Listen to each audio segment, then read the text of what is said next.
विश्व शांति ध्रुवम ध्रुवा, इसका मन में ध्यास लेते हुए जिन्होंने MIT विश्वविद्यालय की स्थापना की, उसी शिक्षण रूपी बीज का आज विशाल वृक्ष हम सभी देख रहे हैं। ये सब जिनकी संकल्पना से उभरा है, उनकी मेहनत, उनके तप का फल है। वो MIT शिक्षण समूह के संस्थापक, अध्यक्ष, ज्ञान योगी, कर्म योगी, विश्वधर्मी प्रोफेसर डॉक्टर विश्वनाथ दा कराड सर, उनकी ही ध्येय भूमि ध्यास भूमि में आप सभी का स्वागत है। मेरा अध्यात्म ही मुक्ति दिलाएगा, इस तरह का जो हठयोग है वो हठयोग बार बार आपके सामने आएगा और झुंड की तरह लोग जाते रहेंगे उस संप्रदाय की तरफ, अलग अलग संप्रदाय की तरफ, और सोचते होंगे कि बस यही एक मनुष्य है जो आध्यात्मिक है और ये आध्यात्मिक मनुष्य दैवी है और ये हमें आशीर्वाद देकर हमारा जीवन सुविधाजनक और सुखकारी करेगा। ऐसा नहीं है। उद्धरेत आत्मनात्मानम आत्मानम अवसादयेत। क्या भगवान श्री कृष्ण कहते हैं? उद्धरेत आत्मना आत्मानम। कोई दूसरा आत्मा आके आपका उद्धार नहीं करने वाला। कर्म और अध्यात्म का ये जो नाता है वो इतना गहरा है, लेकिन सिंपल है। समझने की कोशिश करो जो बोल रहा हूँ मैं, और एक बार ये बात समझ में आ गई तो सब आसान हो गया।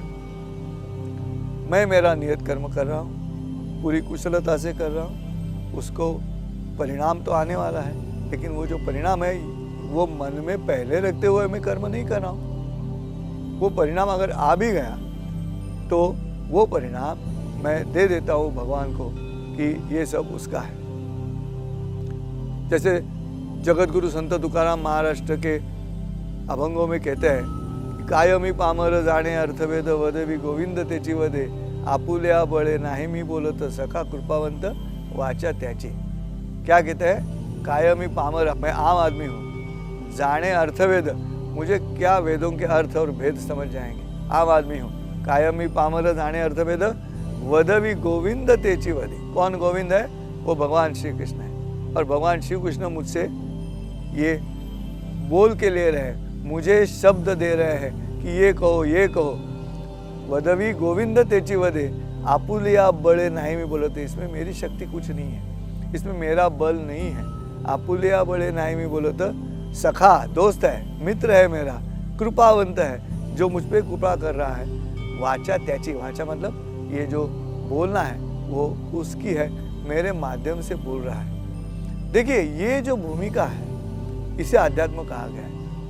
संत तुकाराम तो आम आदमी की तरह जी रहे हैं, भौतिक जीवन जी रहे हैं, लेकिन उनके ख्यालों में ये जो तटस्थता है, ये जो अलिप्तता है कि ये मेरा नहीं है, इदम न मम, इसे अध्यात्म कहा गया है। और इसलिए इस 8वें अध्याय में पुरुषोत्तम श्री कृष्ण अर्जुन को ये समझा रहे हैं। कर्म के बाद अर्जुन ने जो पूछा है कि अध्यात्म क्या है, उसका मतलब ये है। ये समझने के बाद अगला सवाल हमें चर्चा में लाना होगा, और वो है अधिदैव क्या है। मतलब वापस अधि का जो अर्थ है वो वही है, दैव के बारे में। इस दैव के बारे में पहले अध्यायों में भी ये शब्द आया है, लेकिन 18वें अध्याय में जब दैव चैवात्र पंचमम ऐसे भगवान श्री कृष्ण अर्जुन से कहते हैं, तो वो जो दैव है वो 5वें स्तर पर है। यहाँ पे अधिदैव की बात बनी है क्योंकि आदर्श होना चाहिए। जब कर्म कर रहे हो तो कर्म के लिए आदर्श की आवश्यकता है। कोई भी शिक्षा हो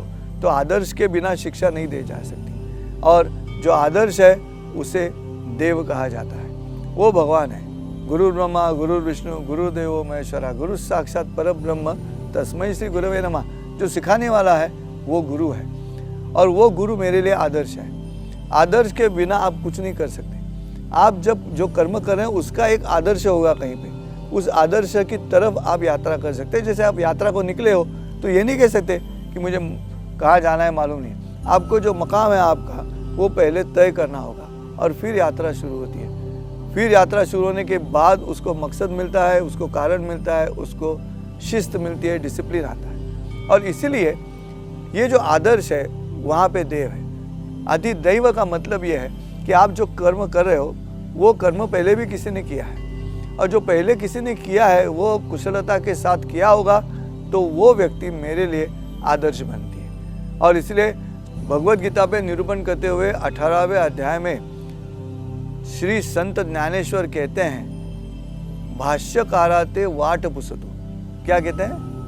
भाष्यकाराते वाट पुसतो, इसका मतलब यह है कि मैंने कहने के पहले जो इस विषय पे बात कर चुके हैं, भगवत गीता पे जिन्होंने पहले बात की है, पहले निरूपण किया है, उसमें आद्य शंकराचार्य जी है, मध्वाचार्य जी है, वल्लभाचार्य जी है, रामानुजाचार्य है, संत ज्ञानेश्वर पांचवें है। लेकिन नम्रता ये है कि भाष्यकाराते वाट पुसतो, इसका मतलब यह है कि जब मैं निरूपण कर रहा हूँ, मैंने पहले जो 4 भाष्यकार है उनको पूछा है, उनकर पूछ कर मैं चल रहा हूँ, क्योंकि मैं जिस रास्ते पे आया हूँ उस रास्ते पे पहले भी कई लोग आगे चल चुके हैं। अधिदैव का मतलब यह है जो पिछले लोग हैं जिन्होंने अनुभव लिया है, उनका आदर्श रखते हुए हमें चलना है। उन्होंने जो गलतियाँ की वो गलतियाँ मुझे नहीं करनी है, और उन्होंने जो अच्छा काम किया है उसको मुझे दोहराना है मेरे निजी जीवन में। अधिदैव का मतलब यह है, इसलिए ब्रह्म हो गया, कर्म हो गया, कर्म होने के बाद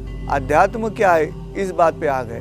अध्यात्म का मतलब समझने के बाद अब प्रत्यक्ष जो कर्म करने जा रहे हैं उसमें क्या करना होगा, तो उसमें अधिदैव चाहिए, मतलब आदर्श के बिना आप कर्म नहीं कर सकते।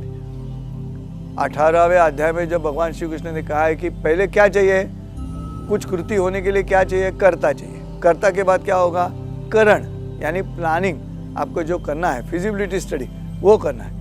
फिर क्या होगा, तीसरा प्रत्यक्ष कृति, प्लानिंग करने के बाद कर्म शुरू करिए। कृति करने के बाद मुझे यश नहीं मिला, तो यश ना मिलने के बावजूद भी मेरे कर्म पे विश्वास है, इसलिए मैं फिर एक बार वो दोहराता हूँ, करते रहता हूँ। उसे कहा गया है अधिष्ठान, निग्रह, करते रहना। और ये अधिष्ठान रखने के बाद भी अगर यश नहीं मिला तो भगवान श्री कृष्ण कहते हैं दैव चैवात्र पंचम। वो जो आजकल हम लोग कहते हैं ना कि मेरे नसीब में नहीं यार, ऐसे कैसे हो गया, मेरे नसीब में नहीं, ये तो दूसरे स्थान पर ही हम कहते हैं। हम करता है लेकिन कर्म करने के पहले या प्लानिंग करने के पहले ही हम कहते हैं मेरे नसीब में नहीं है, ऐसे नहीं हो सकता। इसलिए भगवत गीता बहुत अहम है। मनुष्य के जीवन में इस तरह से कर्म प्रवृत्त करने के लिए भगवत गीता एक ऐसा ग्रंथ है जो आज हमें जीवन ग्रंथ के तौर पे देखना चाहिए। तो आप समझने की कोशिश कीजिए कि हमें भगवत गीता आज के जीवन में हम कैसे विनियोग करेंगे, उसके बारे में मैं समझाऊँ वो आपके सामने प्रस्तुत करने की कोशिश कर रहा हूँ। तो विचार कीजिए इस पर, और मिलते हैं अगले एपिसोड में, जिस अध्याय में मैं आपके साथ अधिदैव होने के बाद हम बात करेंगे अधिभौतिक और अधियज्ञ के बारे में। फिर 7वां सवाल आएगा कि भगवान के स्वरूप होने के लिए मृत्यु के समय क्या होना चाहिए। वो बिल्कुल अलग सवाल है 7वां अध्याय, उसके बारे में शायद पूरा एक एपिसोड लगेगा, लेकिन फिर भी ये जो समझाने की कोशिश कर रहा हूँ वो समझने की आप कोशिश कीजिएगा। मुझे जो समझा है वो मैं आपको देने की कोशिश कर रहा हूँ। देखिए इससे क्या होगा, इससे मेरा लक्ष्य, मेरे जो निर्धारित कर्म है उनमें रहेगा, मेरा जो ड्यूटी है, मेरा जो कर्तव्य है उसमें रहेगा, और कर्तव्य में कौशल्य मिलाते हुए मैं आगे जाके जब यश प्राप्त करूँगा ये कहूँगा वदवी गोविंद तेची वदे आपुल्या बड़े नाही मी बोलत सखा कृपावंत वाचता जी। ये तो श्रेयस्कर है, ये भगवान का काम है जो भगवान मुझसे ये करवा के ले रहे हैं। तो मैं आशा करती हूँ इस भाग से मिली हुई सीख आप अपने जीवन में अवश्य अमल करेंगे। ऐसे ही देखते रहिए विश्व शांति संवाद माला, एक कदम विश्व शांति की ओर। नमस्कार।